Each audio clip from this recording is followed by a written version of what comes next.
Poursuit notre série dans Jean, dans l'Évangile de Jean, au chapitre 4. Puis ce matin, on est encore avec cette dame samaritaine qui fait une rencontre extraordinaire avec Jésus, qui va changer sa vie. Et on a vraiment de belles leçons à tirer de ça. On lit au verset 25-26. La femme lui dit, « Je sais que tu es le Messie. » Donc c'est cette femme samaritaine qui parle à Jésus, puis elle dit, « je sais que le Messie doit venir, celui qu'on appelle Christ. Quand il sera venu, il nous annoncera toutes choses. » Puis Jésus lui répond, « Je le suis, moi qui te parle. » Ce matin, on va voir ensemble dans cette rencontre-là entre cette dame et Jésus, une femme qui va être bouleversée, qui va être transformée. Elle vient boire les paroles de Jésus, puis elle va devenir une femme nouvelle. Elle va devenir un témoin de Jésus-Christ. Elle va aller témoigner. Donc, elle va déjà commencer à porter ce fruit-là, cette abondance-là. Et ce matin, il y a des perles, il y a des images très fortes dans le passage. Vous allez voir, j'aime comment Jean écrit. Puis, il y a un petit peu de poésie dedans, d'accord? Fait qu'on va faire un petit peu de poésie ce matin. Ce n'est pas tout le monde qui aime la poésie. Moi, j'aime la poésie. Mais prenez la poésie au sens très, très large. Quand je dis large, je veux dire comme, je l'ai déjà dit à l'Église, pour moi, regarder un match de football, c'est poétique. Okay? Dans ce sens-là, voir des espèces de grosses brutes qui partent à courir avec un ballon ovale, puis ils sont gracieux, puis ils font des lancers. Pour moi, c'est poétique. La crucifixion, c'est poétique. C'est un poème sombre. C'est très sombre, mais c'est poétique, c'est imagé. Dieu est très fort sur des images. Donc, prenez-le dans ce sens-là. Puis ce matin, il y a une espèce de fable alimentaire dans notre passage. Il y a comme un thème qui est là à travers tout ça. On parle de boire pour être assouvi. On parle d'une nourriture qui est meilleure que la nourriture terrestre. On parle de la nourriture de Christ. On parle d'aller récolter des fruits. Donc, il est question de nourriture tout au long de ce passage-là. Puis Dieu parle comme ça parce qu'il veut que ça nous imprègne, que ça nous marque. C'est puissant, les images. Alors, vous allez voir, il y a cette image-là qui est tout au long de ce passage-là. Et donc, je vais y aller d'une déclaration poétique ce matin pour résumer mon exposé. Voici comment je résume l'exposé de ce matin. Celui qui a bu les paroles de Jésus se nourrit maintenant de sa volonté en annonçant le Sauveur du monde à tous les affamés. C'est poétique, non? Vous allez voir, c'est tout là dans le texte. Celui qui a bu les paroles de Jésus se nourrit maintenant de sa volonté en annonçant le Sauveur du monde à tous les affamés. On va aller ensemble dans un mot de prière, puis on va écouter la lecture des Saintes Écritures. Seigneur Jésus, quand tu as rencontré cette femme, tu as changé sa vie. Tu l'as bouleversée. Et Seigneur, pour la majorité d'entre nous, nous t'avons rencontré, tu as changé notre vie, Seigneur.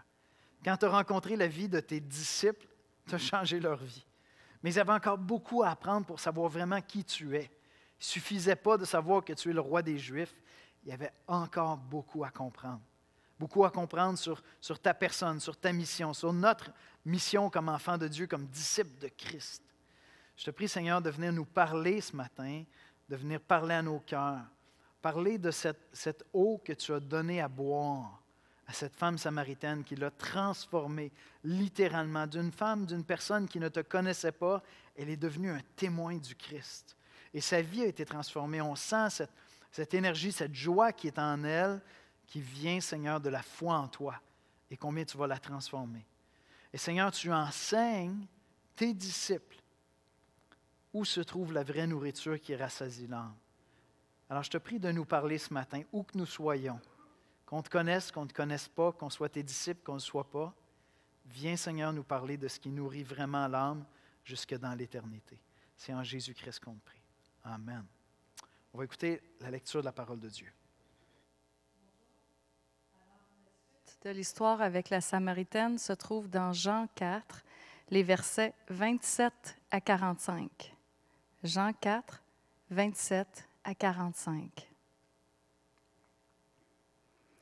Là-dessus arrivèrent ses disciples, qui furent étonnés de ce qu'il parlait avec une femme. Toutefois, aucun ne dit « Que demandes-tu » ou « De quoi parles-tu avec elle ?» Alors la femme, ayant laissé sa cruche, s'en alla dans la ville et dit aux gens « Venez voir un homme qui m'a dit tout ce que j'ai fait. Ne serait-ce point le Christ ?»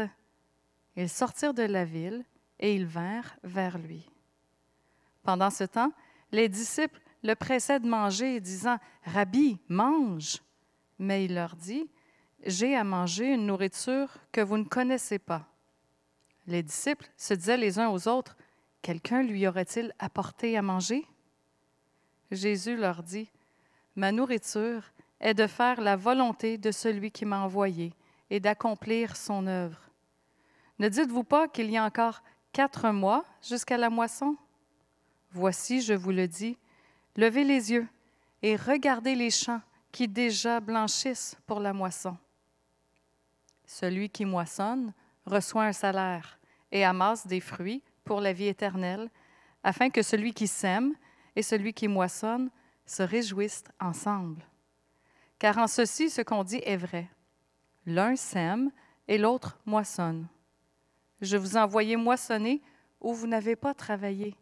D'autres ont travaillé et vous êtes entrés dans leur travail. » Plusieurs Samaritains de cette ville crurent en Jésus à cause de cette déclaration formelle de la femme, « Il m'a dit tout ce que j'ai fait. » Aussi, quand les Samaritains vinrent le trouver, ils le prièrent de rester auprès d'eux, et il resta là 2 jours. Un beaucoup plus grand nombre crurent à cause de sa parole, et il disait à la femme, « Ce n'est plus à cause de ce que tu as dit que nous croyons, car nous l'avons entendu nous-mêmes, et nous savons qu'il est vraiment le Sauveur du monde. » Après ces 2 jours, Jésus partit de là pour se rendre en Galilée, car il avait déclaré lui-même qu'un prophète n'est pas honoré dans sa propre patrie. Lorsqu'il arriva en Galilée, il fut bien reçu des Galiléens qui avaient vu tout ce qu'il avait fait à Jérusalem pendant la fête, car eux aussi étaient allés à la fête. Merci, Esther.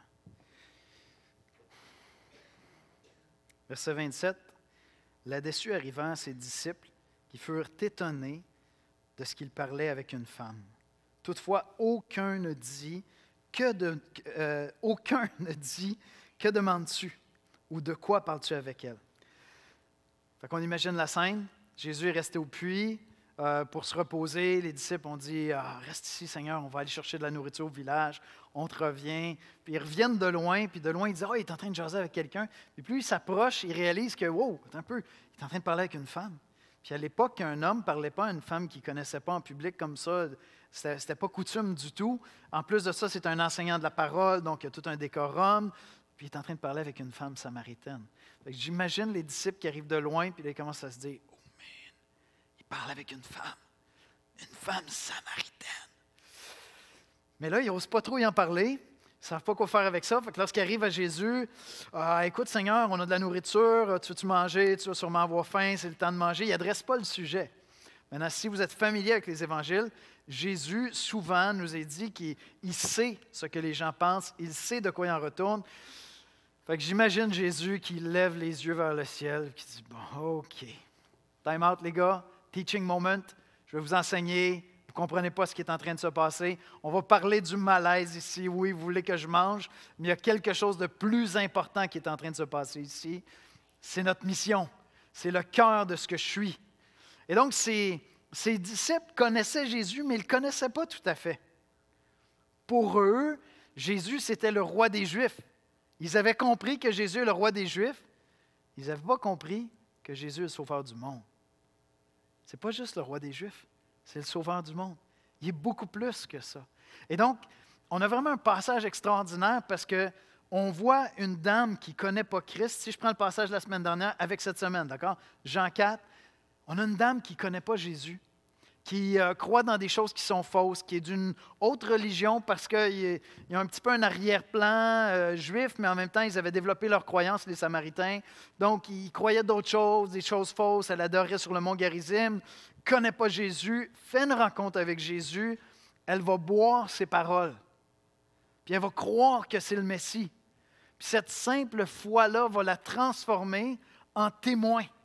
Tout d'un coup, elle va devenir un témoin. Lorsque les disciples arrivent, qu'est-ce qu'elle fait? Elle laisse sa cruche là, elle part à courir au village. Parce qu'elle veut témoigner déjà de ce qu'elle vient de découvrir sur Jésus. Donc, j'assiste, pour autant que c'est possible à ce moment-là, à une conversion. Puis cette personne-là est transformée, elle va aller témoigner.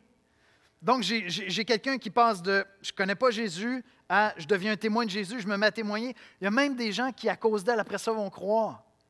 Puis, comme en arrière-plan de toute cette scène-là, j'ai Jésus qui dit « OK, les gars, je vais vous présenter notre mission. C'est ça, notre mission. C'est pour ça qu'on est ici. » Les gars, eux autres, dans leur tête, ils disent « Non, non, on s'en va à Jérusalem. Écoute, tu vas finir ta mission, on va t'introniser, tu vas être le roi des Juifs. » Il dit « Vous comprenez, vous ne savez même pas qui je suis encore. Pour vous, je suis juste le roi des Juifs. Je suis tellement plus que le roi des Juifs. Je suis le sauveur du monde. » Et c'est drôle parce que c'est les nouveaux croyants, à la fin du passage, qui vont le déclarer. Les gens du village qui vont dire « Tu es le sauveur du monde, on a compris ça. » Et donc, Jésus prend cette occasion-là pour nous faire connaître, c'est quoi notre mission à nous qui avons cru en Jésus-Christ. J'ai une nouvelle conversion, puis j'ai de la formation de disciples, tout dans le même passage. C'est vraiment un super beau passage pour comprendre quelle est notre mission. Alors, je vous répète juste comment je résume l'exposé de ce matin. Celui qui a bu les paroles de Jésus se nourrit maintenant de sa volonté en annonçant le Sauveur du monde à tous les affamés. Un petit peu de poésie. Jésus se nourrit de la mission du Père. Premier point. Au verset 31-32, « Pendant ce temps, les disciples le pressaient de manger, disant, « Rabbi, mange, Maître, mange. » Mais il leur dit, « J'ai à manger une nourriture que vous ne connaissez pas. » C'est intéressant, quand, dans l'Évangile de Jean, Jésus va dire, « J'ai à manger une nourriture que vous ne connaissez pas. Je connais des choses que vous ne connaissez pas. Je viens d'un endroit que vous ne connaissez pas. Je dois subir des choses que vous ne pouvez pas subir. » En général, ce que ça veut dire, c'est « Oui, mais je vais vous préparer à ça. » Là, vous ne mangez pas de cette nourriture-là, vous ne la connaissez pas, mais vous êtes appelés à manger cette nourriture-là. Vous ne connaissez pas d'où je viens, mais je vais vous révéler d'où je viens, puis vous allez connaître ça. En général, lorsqu'il dit quelque chose que vous ne connaissez pas, c'est parce qu'il s'apprête à leur révéler. Et donc, lorsqu'il est en train de dire « Moi, j'ai une nourriture à manger que vous ne connaissez pas », ce qu'il va dire ensuite, c'est « Mais ça devrait être votre nourriture maintenant. » Une fois que vous allez saisir qui je suis vraiment, vous allez apprendre à manger de cette nourriture-là aussi. Jésus se nourrit de la mission du Père. Parce que Jésus est plus que le sauveur des Juifs, c'est le sauveur du monde. Les disciples le pressent de manger, puis lui, il dit, « Mais ma nourriture est de faire la volonté de celui qui m'a envoyé. » Voyez-vous, Jésus est le Fils de Dieu. Pour lui, ce qui le comble le plus, ce qui le rend le plus heureux, ce qui le rassasie le plus, c'est de faire la volonté de son Père. C'est une constante lorsqu'on apprend à connaître qui est Jésus, c'est qu'il est dans une communion tellement intime avec le Père qu'il est constamment en train de faire la volonté du Père. Puis Jésus sait, parce qu'il l'expérimente, qu'il y a quelque chose qui rassasie plus l'être humain que le plus grand festin qu'on peut vivre sur la terre. Nous, pour nous, manger sur la terre, c'est quelque chose qui peut nous rassasier, mais on a tous vécu des moments où on mange, excusez-moi l'expression québécoise, comme des cochons, puis dans le fond, on est super malheureux. Tu finis, tu es rassasié, mais finalement, tu as mangé parce que tu es triste. Ça n'a rien rempli, ça n'a rien comblé. Mais il y a une nourriture qui comble davantage que toute la nourriture qu'on pourrait manger sur la terre, qui rassasie davantage. Puis pour Jésus, ça va de soi, ça. Faire la volonté de son Père, c'est ce qui rassasie. Puis pendant que j'étais en train d'étudier le passage, ça m'a fait penser, lorsque Jésus enseigne les disciples sur la prière, le Notre Père. Ça commence comment, le Notre Père? Ça commence avec « Notre Père qui es aux cieux, que ton nom soit sanctifié, que ton règne vienne. » Que ta volonté soit faite sur la terre comme au ciel. Que ta volonté soit faite sur la terre comme au ciel. Pourtant, il vient de dire ici aux disciples, « Ma nourriture à moi, c'est de faire la volonté de celui qui m'a envoyé. » Mais quand nous, on prie que ta volonté soit faite sur la terre comme au ciel, ça peut être une espèce d'acte d'obéissance. Comme, tu sais, c'est Dieu. Tu commences à prier Dieu, qu'est-ce que tu fais? Tu dis... T'es Dieu, fait que ta volonté, oui, je pense que ce serait mieux que ma volonté. Fait que, écoute, que je me soumets, que ta volonté soit faite sur la terre, dans ma vie, comme au ciel. Ça peut être un acte d'obéissance. C'est comme un acte raisonnable, c'est Dieu. C'est un acte d'adoration aussi. Seigneur, je pense que la plus belle chose qui pourrait se passer, ce serait que ta volonté soit faite sur la terre comme elle l'est faite au ciel. Pour Jésus, c'est plus que ça. C'est ce qui rassasie son âme, d'entrer dans la volonté de son Père. Pour Jésus, faire la volonté du Père, c'est ce qui le remplit complètement. C'est ça qui le nourrit. Entrer dans l'œuvre de son Père, il n'y a rien qui peut le rassasier plus que ça. Pour nous, ce n'est pas évident. Pour nous, c'est une espèce d'acte de soumission. On a besoin d'apprendre à prendre vraiment plaisir dans la volonté de Dieu. Puis, on a besoin d'apprendre des fois en souffrant que entrer dans sa volonté va toujours combler notre âme davantage que de faire notre volonté lorsqu'il y a un conflit entre les deux. Et le peuple d'Israël a eu à apprendre cette leçon-là. Il a dû apprendre à la dure que c'est ça qui rassasie, c'est de se nourrir de la parole de Dieu, puis entrer dans sa volonté. On lit dans Deutéronome 8, dans l'Ancien Testament, Dieu parle à son peuple, puis il lui parle du fait qu'il les a fait parfois attendre avant de manger. Il les a fait souffrir un peu, mais pour qu'ils apprennent que vraiment c'est en lui qu'ils devaient se confier. Au verset 3, Deutéronome 8, 3, on lit « Il t'a humilié, il t'a fait souffrir de la faim, et il t'a nourri de la manne que tu ne connaissais pas et que n'avaient pas connu tes pères, afin de t'apprendre que l'homme ne vit pas de pain seulement, mais que l'homme vit de tout ce qui sort de la bouche de l'Éternel. » Il a fallu que le peuple d'Israël apprenne, parce que ce n'est pas naturel pour nous, contrairement à Jésus, que ce qui nourrit vraiment l'homme, c'est ce qui sort de la bouche de Dieu, c'est sa volonté, c'est sa parole. C'est ça qui nous nourrit vraiment. L'homme ne vivra pas de pain seulement, mais de tout ce qui sort de la bouche de l'Éternel, de sa parole, de sa volonté. Nous, on doit apprendre cette leçon-là. Et c'est ça que Jésus est en train d'enseigner à ses disciples ici. Parce qu'au départ, il va parler de la volonté de son Père, celui qui l'a envoyé. Mais après ça, il va dire « Je vous ai envoyé. » Et donc, vous connaissez maintenant ma volonté. Et ça, c'est un apprentissage que nous, on en fait. Jésus prend plaisir à faire l'œuvre de celui qui l'a envoyé. Les disciples disaient au verset 33, les uns aux autres, « Quelqu'un lui aurait-il apporté à manger? » Jésus leur dit, « Ma nourriture est de faire la volonté de celui qui m'a envoyé. » Et c'est une leçon qu'on a à apprendre. C'est une leçon qu'on a à apprendre de prendre vraiment plaisir à être nourri, de faire la volonté de notre Père qui est dans les cieux. Jésus savait faire ça. Donc Jésus se nourrit de la mission de son Père. Et deuxièmement, celui qui a bu à Christ se nourrit de sa volonté et de sa mission. Tant que tu ne connais pas la mission de Christ, tant que tu n'es pas allumé par la mission de Christ, tu ne connais pas vraiment Christ. Les disciples savaient que Jésus était le roi des Juifs. Ils avaient saisi ça. Ils n'avaient pas saisi qu'il était le sauveur du monde. Ils ne le connaissaient pas vraiment. Ils connaissaient un peu, ils ne connaissaient pas vraiment. Tant qu'ils n'ont pas réalisé quelle était la mission de Jésus, quelle était maintenant leur mission, ils ne le connaissaient pas vraiment. Ils connaissaient juste un aspect de la personne de Christ. Celui qui a bu à Christ se nourrit de sa volonté et de sa mission. C'est là qu'on voit apparaître un peu la fable alimentaire. La femme samaritaine va boire les paroles de Christ, puis elle va être transformée par ça. Elle réalise qui il est, elle réalise que c'est lui le Messie.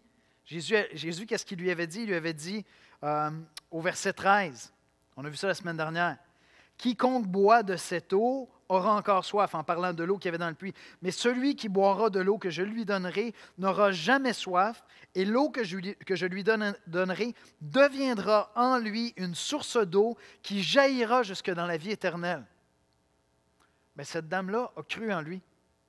Elle a reçu l'eau que Jésus donnait, qui était l'Évangile, qui était sa parole, qui annonçait « C'est moi le Messie ». Elle l'a cru, et dès qu'elle l'a cru, elle a été transformée. Elle est devenue un témoin automatiquement. On le voit dans le passage. Elle est là avec sa cruche, elle laisse tout ça. C'est en pleine heure du midi, il fait chaud. Elle laisse tout ça là, part à courir, s'en va au village, s'en va leur annoncer qu'elle a rencontré le Messie. Donc, elle est transformée. Elle a bu les paroles de Christ. Il y a maintenant une source de vie qui jaillit d'elle. Elle est transformée par ça. Elle a maintenant un message de vie à apporter, puis elle s'en va l'annoncer aux gens du village, qui eux-mêmes, après ça, vont croire, puis ils vont être transformés. Ils vont devenir à leur tour des témoins de Jésus-Christ, parce qu'eux autres vont saisir qu'il est le sauveur du monde. C'est vraiment beau. Donc, elle boit, elle est rassasiée, elle est transformée. Puis là, Jésus dit, une fois que tu as bu, une fois que tu as rassasié, une fois que tu es transformé, maintenant, il faut que tu apprennes à manger. Il faut que tu apprennes à manger la nourriture qui rassasie vraiment l'âme. Tu as saisi qui est le Messie, maintenant tu dois apprendre à te nourrir. Et tu vas te nourrir de la volonté de mon Père, tu vas te nourrir de ma volonté, tu vas te nourrir de la volonté de celui qui t'a envoyé. Jésus a été envoyé par le Père pour être le sauveur du monde. Puis Jésus maintenant va enseigner ses disciples, il dit, vous avez cru en moi, vous savez que je suis le Messie, mais vous devez saisir quelle est la mission. Parce que faire ma volonté va devenir votre nourriture à votre tour. Vous allez apprendre à vous nourrir de la volonté de Christ et de sa mission. Pour ça, je vous dis, c'est plein de nourriture. Puis là, après ça, qu'est-ce qui se passe dans le passage? Jésus l'illustre parce qu'il va leur dire, bien maintenant, vous allez annoncer l'Évangile. En annonçant l'Évangile, vous allez récolter d'autres nourritures. Un fruit qui va porter jusque dans la vie éternelle. C'est vraiment intéressant, c'est toute une histoire de bouffe tout le long. Tu bois, tu manges, tu récoltes d'autres fruits, jusque dans la vie éternelle. Jusque dans la vie éternelle. La volonté de celui qui t'a envoyé. Regardez les versets 35 à 38. Ne dites-vous pas qu'il y a encore 4 mois jusqu'à la moisson? Voici, je vous le dis, levez les yeux et regardez les champs qui déjà blanchissent pour la moisson. La récolte est prête. Celui qui moissonne reçoit un salaire et amasse des fruits pour la vie éternelle, afin que celui qui sème et celui qui moissonne se réjouissent ensemble, car en ceci, ce qu'on a dit est vrai. L'un sème et l'autre moissonne. Je vous ai envoyé moissonner où vous n'avez pas travaillé, et d'autres ont travaillé, et vous êtes entrés dans leur travail. Puis Jésus leur donne l'illustration. Il leur dit, la terre est prête à être moissonnée. Regardez, j'ai rencontré cette femme-là à un puits, il y a de ça peut-être 1 heure. Je ne sais pas combien de temps ça a duré, est allé au village. 2 heures. J'ai rencontré cette femme-là. Elle ne me connaissait pas, elle ne connaissait pas l'Évangile. Je lui ai adressé l'Évangile. Je lui ai dit que c'était moi le Messie. Bam, elle a cru en moi. Elle est transformée. Imaginez les disciples qui ont la placote avec Jésus. Il est en train de leur expliquer tout ça. Puis là, ils assistent à la scène. Ils voient cette femme-là qui revient avec une foule du village. Elle est transformée. Puis là, elle revient avec une foule du village. Puis là, les gens du village disent, reste avec nous quelques jours, reste ici, reste ici. Puis là, Jésus dit, je vais continuer à enseigner mes disciples, on va rester ici. On ne continue pas notre route, on va rester en Samarie un petit peu. Pas supposé d'être en Samarie. On va rester en Samarie. C'est ma mission. Vous allez voir, regardez les gars, apprenez. Puis Jésus a déjà récolté un fruit jusque dans la vie éternelle. Parce que cette dame-là qui a cru est sauvée. Si vous connaissez bien tout le Nouveau Testament, vous savez qu'il manque encore un élément important pour ce qu'on appelle la conversion. C'est-à-dire qu'après la mort, la résurrection de Jésus, Jésus va nous donner son Esprit Saint et c'est vraiment là qu'on va expérimenter la nouvelle naissance. D'accord? Jésus en a parlé avec Nicodème, la nouvelle naissance. Mais pour autant que c'était possible de se convertir, cette femme-là est convertie. Elle a cru en Jésus, c'est lui le Messie. Et puis, Jésus il dit, regardez, la moisson est blanche. Je veux dire, c'est fou, je m'arrête à un puits, je commence à témoigner. Bam! La fille, elle croit, elle s'en va au village, elle commence à témoigner, le village débarque, on reste quelques jours. Bam! Il y en a plein qui croient. Je veux dire, le champ est prêt. Puis Jésus veut enseigner à ses disciples, moi je vous envoie dans cette moisson-là. Cette moisson-là n'est pas terminée. On est au Québec en 2020. Vous savez quoi? Le champ est prêt à être moissonné. Souvent, une chanson qu'on se chante au Québec, les chrétiens, c'est « Ouais, mais la terre du Québec, c'est une terre aride, c'est difficile. » Dans les années 80, il y a eu un réveil. Je veux dire, tu disais Jésus, puis tout le monde voulait se faire baptiser, puis c'était incroyable. Ceux qui ont connu toute cette époque-là du réveil, c'est vrai qu'il y a eu plein de conversions, mais ici, c'est une terre difficile.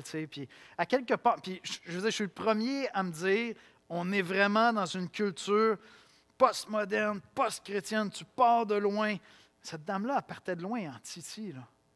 Elle avait toutes sortes de fausses croyances. Sa vie était opposée à la vie chrétienne. Sa vie était déréglée. Et donc, c'est comme si nous, on était en train de se dire, « Ouais, mais je comprends, Seigneur, que la moisson est prête à être récoltée, mais pas au Québec. Au Québec, c'est une terre aride. Les Québécois, je veux dire, c'est pas des pécheurs comme les autres. C'est des pécheurs spéciaux, les Québécois. Ils sont comme, c'est plus dur pour toi de sauver un Québécois. Est-ce qu'on est prêt à assumer tout ce que je viens de dire là? Non, la vérité, c'est que Dieu sauve encore aujourd'hui. Dieu a sauvé pendant le confinement. On est en train de préparer des baptêmes. Il y a des baptêmes qui s'en viennent, là. Il y a des gens qui ont accepté le Seigneur cette année. Ils sont émerveillés par l'Évangile, ils trouvent ça extraordinaire. Ils sont exactement comme cette dame-là. Ils sont là, puis « Wow, c'est fou, j'ai trouvé le Messie! » Ils en parlent maladroitement au travail, ils se font ramasser. Je sais, je parlais avec des gens la semaine dernière. Et donc, c'est vrai qu'il y a des gens avec qui ça va être long. On va semer. Je suis un de ceux-là. On a commencé à semer l'Évangile dans mon cœur. J'avais 6-7 ans, je me suis converti à 19 ans. Il y en a qui sont longs à comprendre, c'est vrai. Puis donc, on va être patient, puis on va leur témoigner, puis on va leur témoigner. Mais en même temps, il y en a d'autres qui vont se convertir comme ça. Tout d'un coup, ils vont entendre l'Évangile. Dieu les avait préparés. Et donc, je ne veux pas perdre cette fraîcheur-là de croire les paroles de Christ. Le Seigneur leur dit, quand tu fais ça, t'entres dans une œuvre qui est plus grande que toutes les œuvres que tu vas pouvoir faire sur la terre. Cette nourriture-là, d'entrer dans la mission d'aller annoncer l'Évangile, va nourrir ton âme comme rien d'autre. Jésus est là et il dit, vous m'offrez de la nourriture, c'est bien, mais j'ai une nourriture qui rassasie l'âme plus que ça. Qui rassasie l'âme davantage que ça. Et cette nourriture-là, c'est de faire la volonté de celui qui m'a envoyé.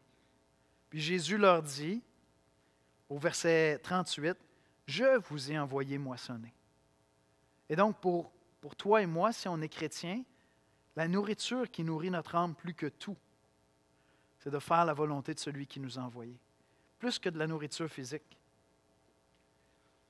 Donc, je vais dans le monde, puis Dieu m'a donné des dons puis des talents, à chacun d'entre nous.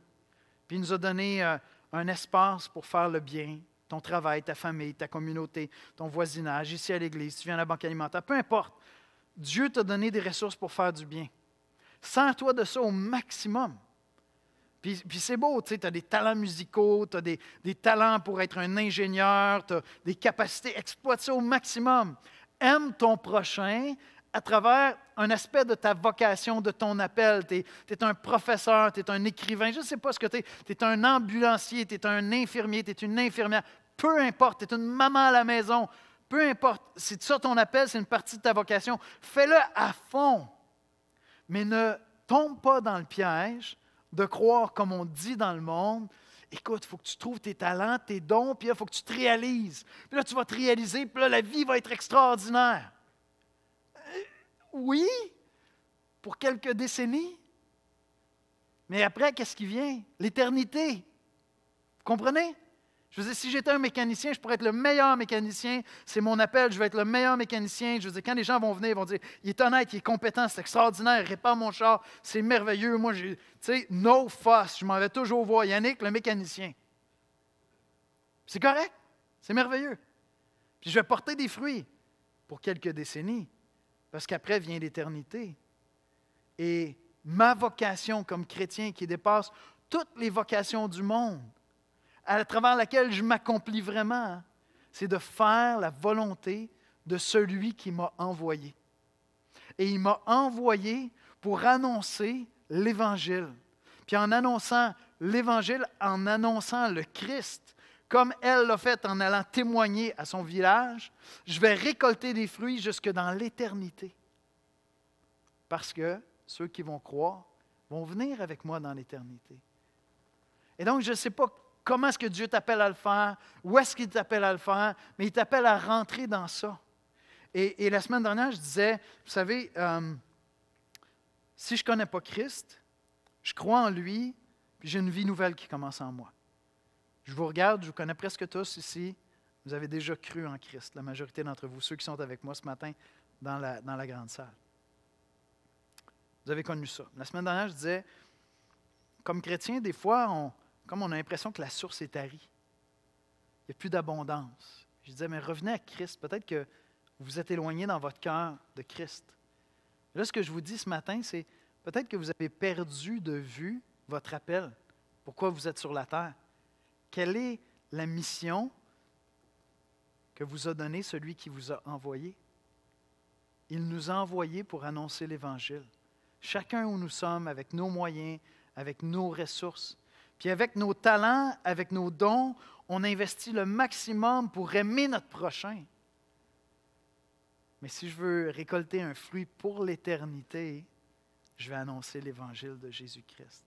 Au-delà de mes dons, au-delà de mes talents, au-delà de tout le bien que je peux faire pour aimer mon prochain, je vais lui annoncer quelque chose de plus grand. Je vais lui parler de la source, de l'eau, qui, lorsque tu la bois, lorsque tu la reçois, lorsque tu bois les paroles du Christ, produit en toi une source qui va jaillir jusque dans l'éternité. Et donc, peut-être que tu es appelé à le faire à travers la prière, en témoignant à ta famille, à tes proches, en priant pour tes voisins. Peut-être que tu es appelé à le faire en leur donnant une petite réflexion. Peut-être que tu es appelé à le faire juste des fois en prenant des occasions. Ils souffrent, ils passent des moments difficiles. Tu fais juste dire, écoute, tu sais que je suis chrétien, ça te dérange-tu si je prie pour ça? C'est fou. C'est fou. De ce temps-ci, je prie pour des gens, des choses très précises. La personne est fatiguée, tout ça. J'ai dit, OK, je vais prier pour que tu aies un encouragement.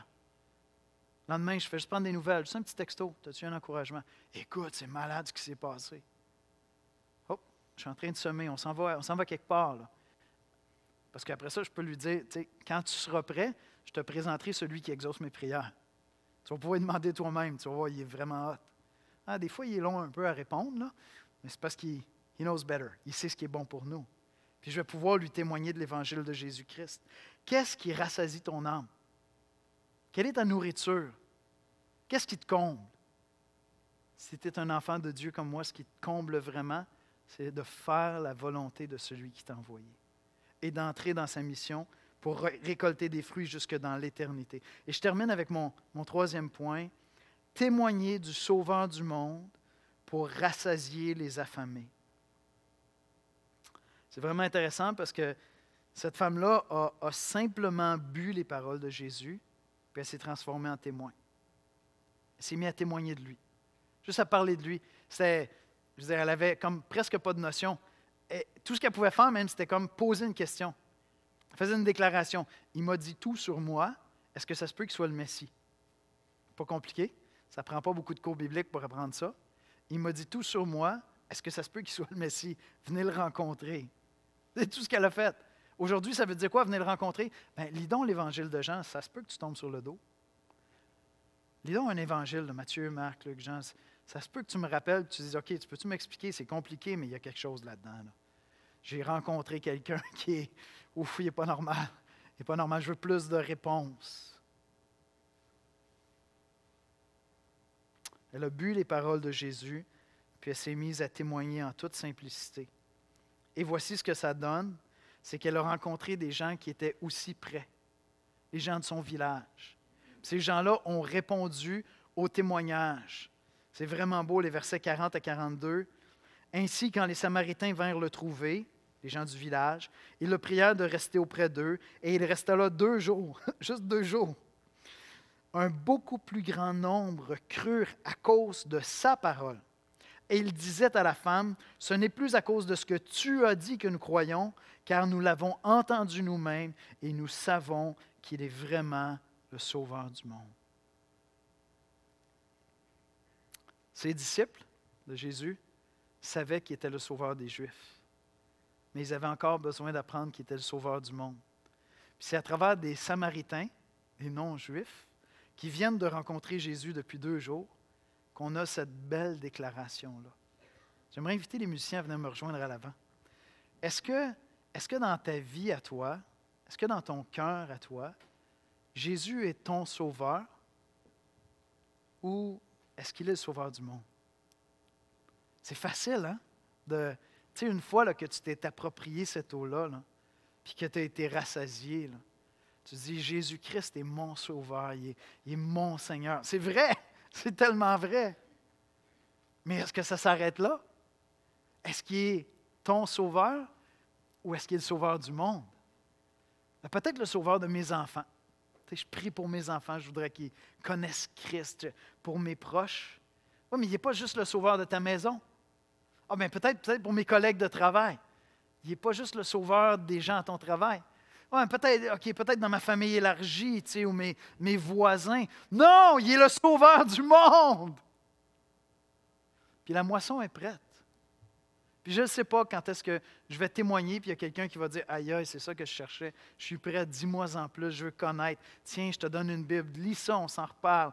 On va aller prendre un café ensemble. Tu dois prendre des cafés. Peut-être au travail, vous pouvez prendre un café, OK? Sinon, vous texterez, vous trouverez un moyen. Je t'envoie une Bible, tu sais, on peut pas. J'irai prendre un café avec toi, mais pour l'instant, on ne peut pas aller prendre un café. Je t'envoie une Bible par la poste, tu la mettras au lavage, tu la feras désinfecter, tu la passeras à l'eau de Javel, puis quand elle sera décontaminée, tu pourras commencer à la lire, puis on s'en reparle. Tu comprends-tu? Je ne sais pas comment ça fonctionne, mais c'est le sauveur du monde. Et lorsque, comme chrétien, c'est mon sauveur. C'est mon sauveur, c'est mon sauveur, c'est mon sauveur. C'est le roi de Yannick. Puis j'en reste là, je passe à côté d'une joie extraordinaire, une joie abondante. Et donc, ce matin, je veux t'inviter, si tu entends ce message-là, puis tu dis, écoute, je veux entendre les paroles de Jésus, je n'ai jamais bu de cette eau-là, je sens ce besoin-là. Chemine vers Christ, prends l'Évangile de Jean, chemine avec nous, prends le cours La foi chrétienne expliqué qu'on donne ici à l'Église. Mais oui, il y a quelque chose qui peut assouvir ton âme, produire une vie nouvelle en toi. Puis si tu es chrétien, tu viens à l'Église de l'Espoir, la chose la plus triste qui pourrait arriver à l'Église de l'Espoir, c'est qu'on dise, nous là, Jésus c'est le sauveur de l'Église de l'Espoir. Ça s'arrête là. Ça serait vraiment comme avoir un petit Jésus qui est le sauveur de l'Église de l'Espoir. Mais il est beaucoup plus que ça, il est le sauveur du monde. Puis le champ qui est placé devant nous, ce qui rassasie notre âme, c'est de rentrer dans ce champ-là jusqu'aux extrémités de la terre. Priez pour tous les hommes, nous dit l'apôtre Paul, parce que Dieu veut que tous les hommes soient sauvés. Lorsqu'un jour, on va avoir le droit de reprendre l'avion, on va rouvrir nos champs missionnaires, on va repartir en mission à court terme. Peut-être que Dieu t'appelle à aller à l'autre bout du monde. Priez pour la ville de Longueuil, priez pour que Dieu nous donne d'annoncer les paroles de la vie éternelle, afin que d'autres puissent simplement, comme cette dame-là, devenir des témoins du Sauveur du monde. On va prier ensemble. Seigneur Jésus, on vient t'adorer ce matin parce que tu es le Sauveur du monde. Tu n'es pas seulement mon Sauveur, Seigneur. Tu es bien sûr mon Sauveur. Mais tu n'es pas seulement mon Sauveur. Tu n'es pas seulement notre Sauveur. Tu es bien sûr notre Sauveur à l'Église de l'Espoir. Mais tu n'es pas seulement notre Sauveur. Tu es le Sauveur du monde. Seigneur Jésus, apprends-nous à venir manger de cette nourriture qui rassasie l'âme. Au-delà de tous les mets, au-delà de tous les repas, au-delà de toutes les vocations terrestres qu'on peut avoir avec nos dons, nos talents, nous avons une vocation céleste qui est celle de faire connaître le Sauveur du monde, afin de récolter des fruits éternels, des fruits jusque dans l'éternité, Seigneur. Ramène cette Église, l'Église de l'Espoir, ramène nos cœurs, ramène-moi si c'est nécessaire, Seigneur, à me nourrir de ta volonté et entrer dans ta mission, Seigneur. Amène-moi à voir les Samaritains, les Samaritaines, les étrangers, les gens que je n'approcherai pas, à les voir avec tes yeux à toi. Toi, sans réserve, tu as approché cette dame, tu as abordé la conversation avec elle, sans aucune crainte, Seigneur. Tu savais que tu possédais quelque chose qu'elle n'avait pas. Je sais que je possède quelque chose que si peu de gens possèdent. Donne-moi de les voir avec tes yeux. Donne-moi de les voir avec ton regard, Seigneur. Donne-moi de trouver une joie entière à travers tous mes dons, mes talents, à aimer mon prochain, mais avoir plus d'ambition que ça encore, avoir plus grand, avoir leur salut possible, Seigneur. Et Seigneur, que pour l'Église de l'Espoir, tu sois Jésus-Christ, le Sauveur du monde. C'est en son précieux nom que nous te prions, Père. Amen. Amen.